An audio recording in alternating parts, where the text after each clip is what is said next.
Yo les amis, j'espère que vous allez bien. On se retrouve après un dimanche rempli de football. Liverpool qui s'impose à domicile face à Manchester City qui leur donne un septième match sans victoire. Et le Real qui s'impose à domicile avec le but de Mbappé et qui revient à un point du Barça. On va faire les deux débriefs. Mais avant, bien sûr, si vous êtes nouveau sur la chaîne, n'hésitez pas à liker, vous abonner. Faites ce que vous avez à faire là et on passe directement au débrief. Bon, on va commencer avec le Real qui s'impose aujourd'hui 2-0 à domicile face à Retafe. Dans un petit match plutôt simple, on a une équipe de Retafe là qui dans le temps était une équipe du top 5, top 6, mais honnêtement cette saison je ne sais même pas où ils sont classés.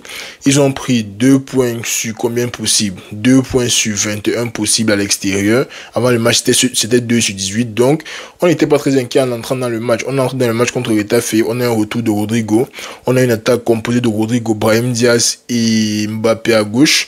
Et honnêtement, ça a très bien fonctionné. L'attaque Mbappé en partant de la gauche qui était très intéressant. On sent qu'il a un peu oublié, juste un peu oublié le match contre Liverpool. Après tout, c'est ça les grands joueurs. Un grand joueur, un mauvais match ne définit pas qui tu es. Désolé, je suis en train de regarder la fin du match de Liverpool ici parce que je vois que City ne va jamais marquer. Mais un match ne définit pas qui tu es. Mbappé qui est revenu après le match là et qui est arrivé aujourd'hui contre une équipe plus faible que lui et qui n'a pas overthink le match. Il est arrivé, il a posé le ballon à terre et il a joué. Ça, on aime voir. Milieu de terrain, on a Dani Ceballos, Valverde et Bellingham qui arrive mais qui nous sort une masterclass à tous les niveaux. 3 buts en 3 matchs de championnat, ça fait plaisir de voir Bellingham buteur. Et sur le penalty là, j'ai une question. J'ai une question sur le penalty là. Est-ce que Mbappé a laissé le penalty à Bellingham pour qu'on ne dise pas qu'il marque seulement les penalties? Ou bien est-ce qu'il a laissé le penalty à Bellingham parce qu'il n'est pas en confiance? Parce que moi je ne pense pas que ce soit la deuxième option. Bellingham vient, il prend le penalty, personne ne conteste, il marque, Mbappé est content pour lui. On donne un deuxième penalty après dans le match que Mbappé prend.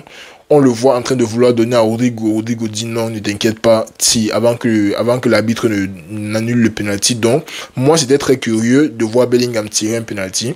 Mais bon, ça fait 3 buts en 3 matchs, on va pas s'en plaindre. Et quelques minutes plus tard, Bellingham qui met un délice de ballon à Mbappé. Le contrôle de Mbappé n'est pas parfait, mais la finition, c'est du Mbappé pur et dur. C'est pour ça qu'on achète un joueur comme Mbappé, pour avoir des frappes comme ça. Mbappé qui nous met la frappe là, mais au ras du poteau. Et il a son but. Mbappé, il arrive aujourd'hui. Il nous a fait oublier le match de Liverpool to some extent, mais il nous a montré qu'il y a toujours des problèmes. Mis à part le but de Mbappé, mis à part le fait qu'il a laissé le penalty à Bellingham, il y a 2-3 actions qui doivent mettre au fond des filets. Je suis désolé. Je suis toujours pas entièrement satisfait par le match de Mbappé parce que vu le nombre d'occasions qu'il a, Mbappé devrait être meilleur buteur de la Ligue à 100 secondes. La fait qu'on dit que Lewandowski a 15 buts là, Mbappé, il y a de quoi être à 20 buts déjà en Liga, mais son mauvais début de saison le plombe.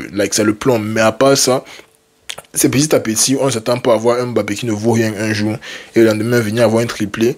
On veut les incremental upgrades, donc les progressions progressives, si on peut dire ça comme ça, c'est ce qu'on veut voir de Mbappé. Aujourd'hui, il arrive et il sort déjà un bon match. Bon, on est arrivé contre une équipe de Retafe qui, honnêtement, ne nous inquiétait à aucun moment. C'est vrai qu'à un moment, ils ont touché le poteau. Un autre moment, ils ont touché le poteau et là-bas. Mais honnêtement, ils n'allaient jamais rien nous faire. Quand tu vois comment les gars jouaient première minute, à l'année, on prend le carton jaune sur Rudiger. On savait que l'équipe de Retafe n'avait rien à nous proposer. Et c'est ultimately comme ça que le match s'est terminé. Bon. Si je veux finir vite fait avec les joueurs individuellement, honnêtement, Fran Garcia, mais qui fait vraiment du bien. Voir Fran Garcia jouer au stade, comme j'ai dit la dernière fois, ça apporte une autre dimension à notre attaque. Moi, j'aime beaucoup voir Fran Garcia jouer. C'est un peu défensivement que ça pêche encore un peu de son côté, mais offensivement, honnêtement, quand c'est contre les petites équipes comme ça, quand c'est contre les équipes là où il y a l'espace, là où il peut courir comme il veut, personne ne va rien lui dire. Fran Garcia qui est très intéressant offensivement dans les matchs comme ça. La défense centrale, Raúl Asensio, je vais continuer de parler de lui dans les débriefs parce que il est en phase d'examination. Là maintenant, on est en train de voir s'il peut tenir au niveau du Real. Et jusqu'ici, moi je pense qu'il fait un très bon job. Jusqu'ici, moi je pense qu'il faut seulement qu'il prenne la confiance. Et quand il aura la confiance, il sera un autre calibre de joueur. Moi je suis envieux du Barça parce que je vois un joueur comme Koubassi.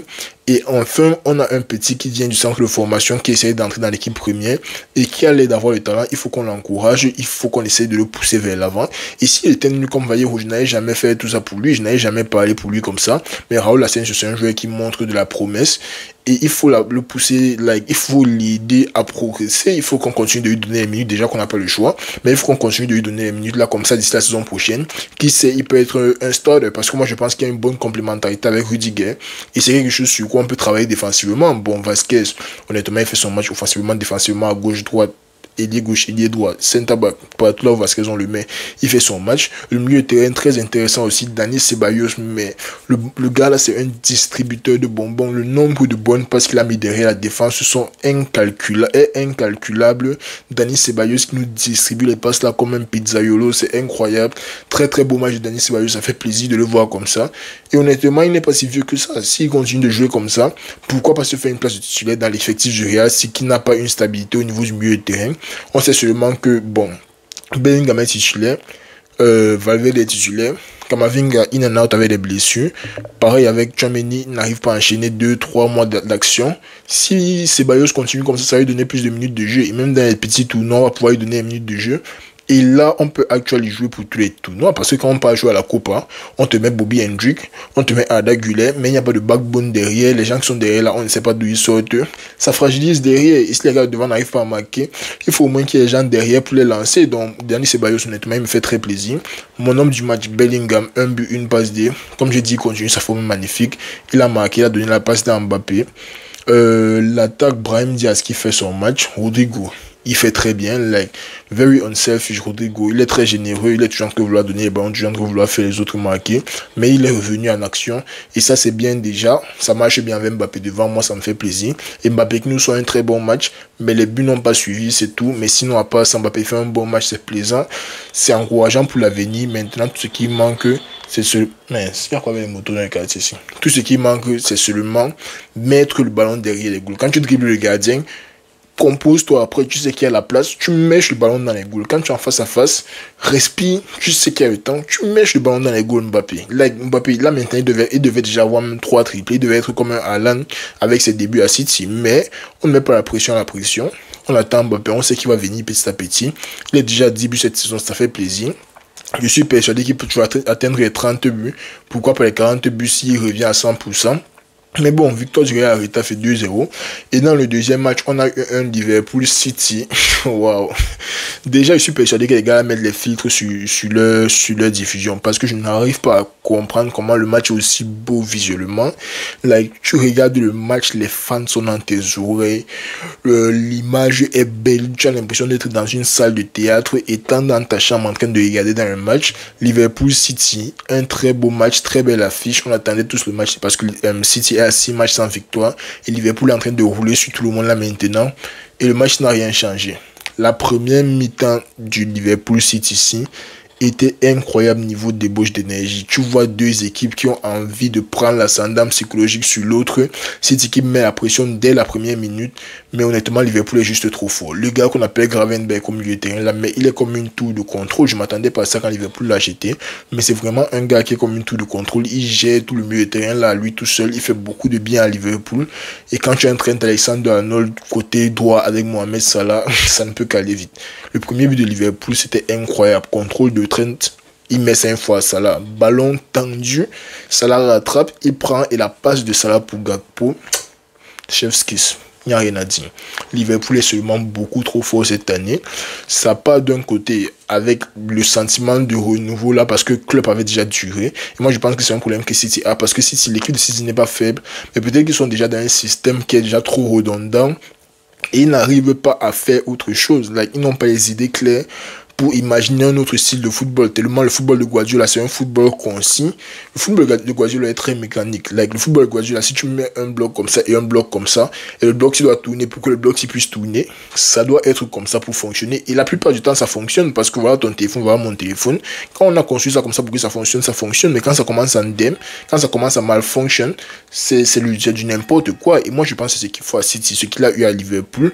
Un petit coup de renouveau. C'est pas que Guardiola n'est pas bon, mais il leur faut un autre style de jeu. Il leur faut une autre façon de jouer. Pas seulement prendre le ballon, faire tourner. Non. Et les blessures n'aident pas aussi, ça c'est vrai, mais à son point, vous êtes à 7 matchs sans victoire, 6 défaites dans les 7 matchs là. Quand même. Vous arrivez devant une équipe de Liverpool aujourd'hui, mais qui joue comme les 11 fantastiques. Les gars là font les passes au stade, les déplacements sont magnifiques, les passes sont magnifiques. Ils arrivent à vous prendre dans tous les compartiments du jeu. Vous allez faire quoi? Mais vous allez faire quoi? À un moment, j'ai failli avoir peur pour Liverpool parce qu'ils gaspillaient beaucoup les occasions. Mais côté City, les occasions ne viennent juste pas parce que c'est trop mécanique. Vous êtes trop habitué à jouer comme vous jouez là. Et moi, un joueur que j'aime beaucoup dans les équipes de City comme ça, les deux joueurs que j'aime le plus, c'est Jérémy Doku et Savinho. Parce que ce sont les deux seuls joueurs qui osent. Ce sont les deux seuls joueurs qui essayent de créer un déséquilibre au ballon au pied. Le reste là, c'est seulement à travers les passes qu'ils essayent de faire quelque chose. Ça devient un peu frustrant même quand tu regardes le match. Et ça ne marche plus, man. Ça ne marche plus. Il faut mettre en valeur les joueurs comme Savinho, Jérémy Doku et essayer de remettre Haaland en confiance. Bon, Haaland, son problème, c'est même pas un problème de confiance, vu que si tu n'as jamais le ballon, lui, il a seulement besoin d'un ballon pour tirer. S'il ne touche jamais les ballons, c'est sa première fois par exemple à la 85e minute, on peut pas le plaindre. Mais une équipe de City qui n'arrive pas à se créer des occasions, qui court après le ballon tout le match, un Kyle Walker qui est esselé de son côté, ça c'est un autre problème que j'ai toujours avec City. C'est vrai qu'avant vous jouiez le 3-2-4-1 et ça avait l'air de marcher. Mais maintenant, quand Kyle Walker est déjà vieux comme ça, fatigué, il est là-bas latéral droit. Il n'y a personne devant lui. Il doit faire les courses, partir, revenir. Pendant que Bernardo Silva, Phil Foden, le gars à gauche, c'était qui? Matheus Nunes. Dieu seul sait pourquoi Matheus Nunes était titulaire. Et Haaland sont tous côté gauche en train d'essayer de faire marcher le ballon. Le pire dans les gars qui sont tous côté gauche là, c'est que deux d'entre eux sont gauchers qui peuvent actuellement repiquer de la droite, entrer dans le stade, essayer d'enrouler, essayer de faire quelque chose de productif. Mais tellement le jeu est mécanique, tellement le jeu doit être construit comme Guardiola a imaginé ça dans sa tête que ça ne fait aucun sens et ça ne mène finalement à rien. Mais bon, Liverpool a marché sur City aujourd'hui. City n'a rien proposé d'effrayant pour Liverpool. C'est vrai que par moments ils ont eu des ballons dans la défense de Liverpool, les actions franchement honnêtement City n'a rien proposé d'intéressant. Cody Gakpo qui arrive aujourd'hui qui nous sort une mini masterclass, il aurait pu doubler, il aurait pu tripler, mais il sort avec un seul but. Mohamed Salah, un but, une passe décisive. Liverpool c'est la meilleure équipe du monde en ce moment, c'est tout. C'est la meilleure équipe du monde en ce moment. Et maintenant pour City, je sens qu'ils ne vont probablement pas chasser Guardiola. Je ne sais pas ce qu'ils comptent faire pour se réveiller de ça. En tout cas, le downfall de City fait plaisir à tout le monde. La chute de City, je ne sais pas. Je ne connais pas une seule personne, à part les fans de City, là qui ne seraient pas contents de voir ça. S'ils peuvent même descendre à la 5e place ou même à la 7e place, que l'année prochaine nous laisse un peu en Ligue des Champions. Parce que moi, je sais que si City arrive en quart de finale, ce seront les problèmes. Mark my words, si City arrive en quart de finale, ce seront les problèmes. S'ils peuvent un peu laisser même pour une, deux saisons, qu'on chasse même Guardiola, que De Bruyne part, tout, laissez un peu, on est fatigué de vous. Parce qu'avant, on n'avait pas eu le problème, c'est en Ligue des Champions. Depuis que City est là, ça nous donne les maux de tête. Et pour Liverpool, on va voir ça après. Mais le Liverpool cette année qui est vraiment effrayant. Après le match contre le Real et après le match contre City, moi je donne les mains. C'était tout pour la vidéo d'aujourd'hui, les amis. N'hésitez pas à me dire ce que vous avez pensé, non seulement de la performance de Mbappé, mais aussi de l'équipe de Liverpool. Parce qu'honnêtement, pour moi, actuellement, c'est la meilleure équipe au monde. Pour tout le monde, même d'ailleurs, si tu ne dis pas ça, c'est que tu es un peu fou ou que tu es simplement fan du Barça. Mais bon, bref, c'était tout pour la vidéo d'aujourd'hui, les amis. Pour les nouveaux, n'hésitez pas à liker, vous abonner, faites ce que vous avez à faire là. Et puis, on va se reprendre mercredi pour le début du match du Real. Et en cas de défaite du Barça, prenez soin de vous ensemble.